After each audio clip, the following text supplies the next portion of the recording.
बहुत दिन पहले की बात है। एक छोटा सा नगर था, पर उसमें रहने वाले लोग बड़े दिल वाले थे। ऐसे न्यारे नगर में 4 मित्र रहते थे। वे छोटी उम्र के थे, पर चारों में बड़ा मेल था। उनमें एक था राजकुमार, दूसरा राजा के मंत्री का पुत्र, तीसरा साहूकार का लड़का और चौथा एक किसान का बेटा। एक दिन किसान ने अपने पुत्र से कहा, देखो बेटा, तुम्हारे तीनों साथी धनवान हैं और हम गरीब हैं। भला धरती और आसमान का क्या मेल। लड़का बोला, नहीं पिताजी, मैं उनका साथ नहीं छोड़ सकता। बेशक ये घर छोड़ सकता हूँ। बाप यह सुनकर आग बबूला हो गया और लड़के को तुरंत घर छोड़ जाने की आज्ञा दी। लड़के ने भी राम की भांति अपने पिता की आज्ञा शिरोधार्य कर ली और सीधा अपने मित्रों के पास पहुंचा।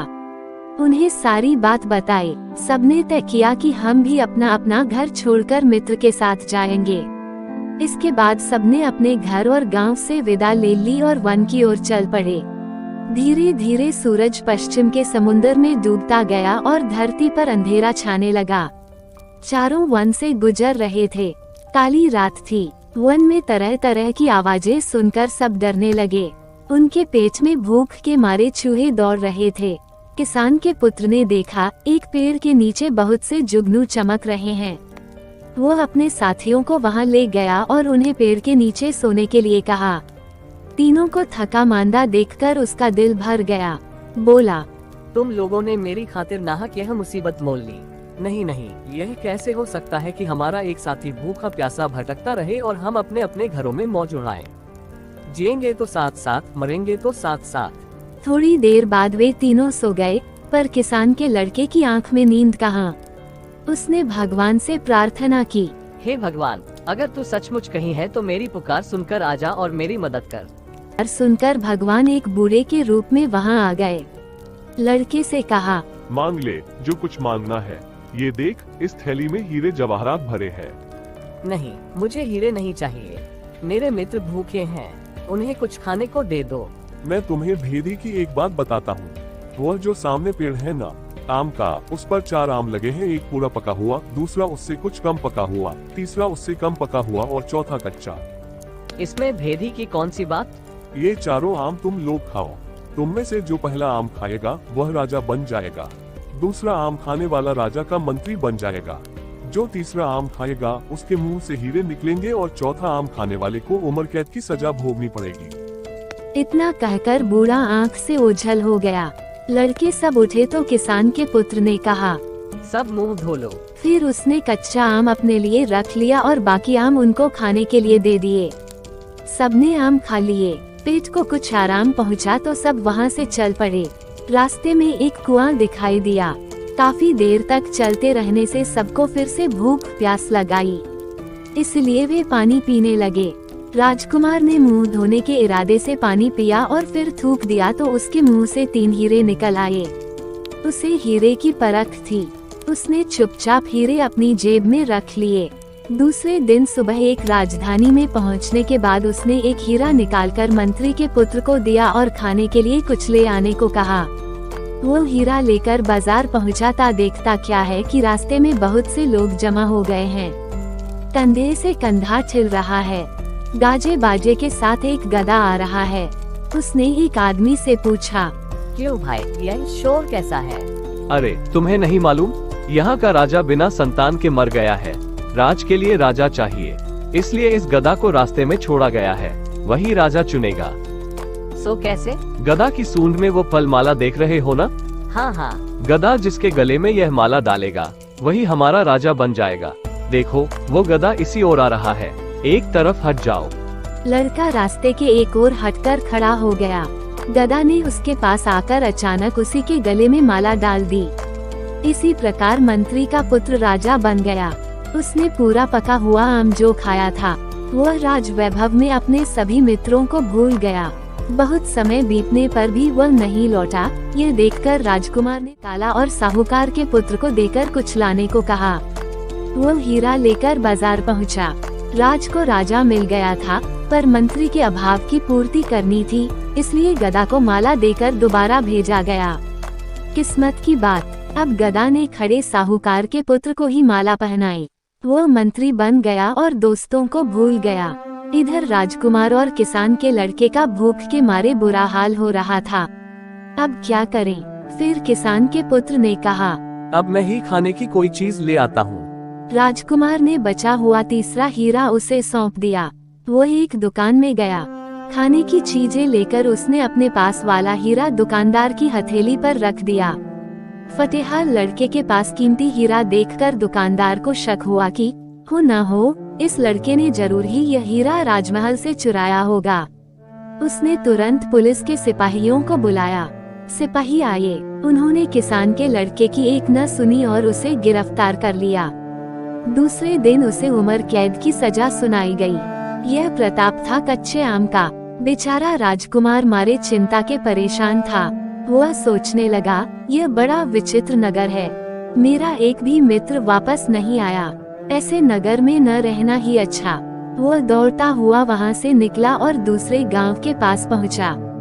रास्ते में उसे एक किसान किला, जो सिर पर रोटी की पोटली रखे अपने घर लौट रहा था। किसान ने उसे अपने साथ ले लिया और भोजन के लिए अपने घर ले गया।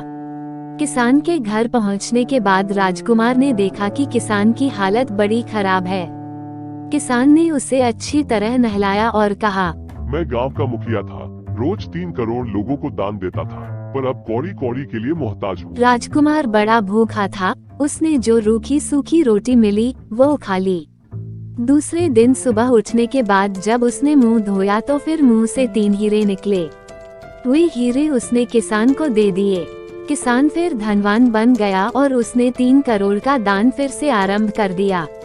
राजकुमार वहीं रहने लगा और किसान भी उससे पुत्रवत प्रेम करने लगा। किसान के खेत में काम करने वाली एक औरत से यह सुख नहीं देखा गया। उसने एक वेश्या को सारी बात सुनाकर कहा, उस लड़के को भगा कर ले आओ तो तुम्हें इतना धन मिलेगा कि जिंदगी भर चैन की बंसी बजाती रहोगी। अब वेश्या ने एक किसान औरत का रूप रख लिया और किसान के घर जाकर कहा, मैं इसकी माँ हूँ। यह दुलारा मेरी आँखों का तारा है। मैं इसके बिना कैसे जी सकूंगी। इसे मेरे साथ भेज दो। किसान को उसकी बात जंच गई। राजकुमार भी भुलावे में आकर उसके पीछे पीछे चल दिया। घर आने पर वेश्या ने राजकुमार को खूब शराब पिलाई। उसने सोचा, लड़का उल्टी करेगा तो बहुत से हीरे एक साथ निकल आएंगे। उसकी इच्छा के अनुसार लड़के को उल्टी हो गई, लेकिन हीरा एक भी नहीं निकला। क्रोधित होकर उसने राजकुमार को बहुत पीटा और उसे किसान के मकान के पीछे एक गड्ढे में डाल दिया। राजकुमार बेहोश हो गया था। होश में आने पर उसने सोचा, अब किसान के घर जाना ठीक नहीं होगा। वहाँ से चल दिया। रास्ते में उसे सोने की एक रस्सी पड़ी हुई दिखाई दी। जैसे ही उसने रस्सी उठाई, वह अचानक सुनहरे रंग का तोता बन गया। तभी आकाशवाणी हुई, एक राजकुमारी ने प्रण किया है कि वो सुनहरे तोते के साथ ही ब्याह करेगी। अब तोता मुक्त रूप से आसमान में उड़ता हुआ देश देश की सैर करने लगा। होते होते एक दिन वो उसी राजमहल के पास पहुंचा, जहां की राजकुमारी दिन रात सुनहरे तोते की राह देख रही थी और दिन ब दिन दुबली होती जा रही थी। उसने राजा से कहा, मैं इस सुनहरे तोते के साथ ही ब्याह करूंगी। राजा को बड़ा दुख हुआ कि ऐसी सुंदर राजकुमारी एक तोते के साथ ब्याह करेगी, पर उसकी एक न चली। आखिर सुनहरे तोते के साथ राजकुमारी का ब्याह हो गया। ब्याह होते ही तोता सुंदर राजकुमार बन गया। यह देखकर राजा खुशी से झूम उठा। उसने अपनी पुत्री को अपार संपत्ति, नौकर चाकर, घोड़े और हाथी भेंट स्वरूप दिए। आधा राज्य भी दे दिया। नए राजा रानी अपने घर जाने निकले। राजा पहले गांव के मुखिया किसान से मिलने गया, जो फिर गरीब बन गया था। राजा ने उसे काफी संपत्ति दी, जिससे उसका 3 करोड़ का दान हो गया। अब राजकुमार को अपने मित्रों की याद आई। उसने पड़ोस के राज्य की राजधानी पर हमला करने की घोषणा की, पर लड़ाई आरंभ होने से पहले ही उस राज्य का राजा अपने सरदारों मुसाहिबों सहित राजकुमार से मिलने आया। उसने अपना राज्य राजकुमार के हवाले करने की तैयारी बताई।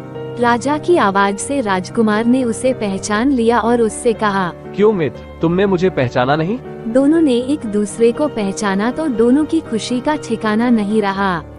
अब दोनों ने मिलकर अपने साथी किसान के पुत्र को खोजना आरंभ किया। राजकुमार को यह बात खलने लगी कि उसकी खातिर मित्र को कारावास भुगतना पड़ा। जब सब कैदियों को रिहा किया गया तो उनमें किसान का लड़का मिल गया। राजकुमार ने उसका आलिंगन किया और अपना परिचय दिया। किसान का लड़का खुशी से उछल पड़ा। सब फिर से इकट्ठे हो गए। सब अपने गांव वापस आ गए। माता पिता से मिले। गांव भर में खुशी की लहर दौड़ गई। सबके दिन सुख से बीतने लगे। इस तरह के वीडियोस देखने के लिए हमारे RK कैंपिया चैनल को सब्सक्राइब करो। वीडियो अच्छी लगी तो लाइक करो और इस तरह के वीडियो के लिए कमेंट जरूर करो। आपका बहुमूल्य समय देने के लिए धन्यवाद।